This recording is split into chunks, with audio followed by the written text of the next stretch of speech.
Pamirsa, ketahanan pangan ring kota Denpasar kekantenang kantun aman. Kawentenan pasokan wiadeen harga kauningan degdeg, ya diastun wenten panincapan harga beras sawatara 4 kantos 5%.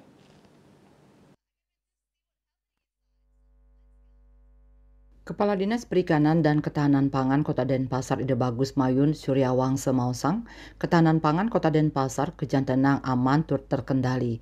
Satgas Ketahanan Pangan Tambis Nyabran Rahina untuk nyelehin malih indik panglimbakan pabuat pokok, ketersediaan pasokan turmaning harga pangan. Dados nyani kantos mangkin samian harga kekantenang terkendali sejabaning kuentenan beras sanerau mangkin kauningin nincapat kantos 5%.